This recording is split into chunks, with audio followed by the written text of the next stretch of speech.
ICE, ya'ni AQSh immigratsion agentligidan uyingizga kelishsa, nima qilish kerak?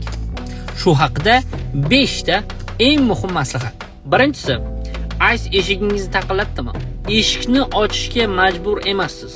So'ramasdan, tuynukdan qaramasdan eshikni ochmang, chunki ular eshikni ochishingiz uchun aldov ishlatishi mumkin. Ikkinchi, faqat sudya imzolagan warrant, ya'ni tintuv qog'ozi bo'lsagina kirishlar mumkin. ICEning ichki agentlik hujjatlari yetarli emas. Agar suddan tintuv qog'ozi bo'lsa, uni eshik ostidan berishlarini so'rang va diqqat bilan tekshiring. Sizning ismingiz bormi? Sudya imzosi bormi? To'liq manzilingiz yozilganmi? Uchinchi, qonuniy statusingizdan qat'iy nazar doimo saqlanib qoladigan shaxsiy huquqlaringizni unutmang. Bu jim turish. Hech qanday savolga javob berishga majbur emassiz. To'rtinchi, hech narsaga imzo qo'ymang. Hattoki qotillikda ayblanganlarga ham advokat bilan gaplashish va maslahat olish huquqi beriladi.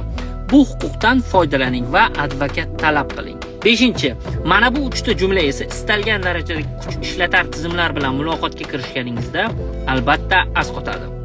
1. Men hech qanday tintuvga rozilik bermayman. 2. Men savollarga javob bermayman va sukut saqlashni ma'qul ko'raman. 3. Men qonun asosida advokat berishingizni so'rayman. Nima deb o'ylaysiz? Bu qanchalik asqotadi? Like, izoh va videoni kerakli odamga yuborib qo'yishni unutmang.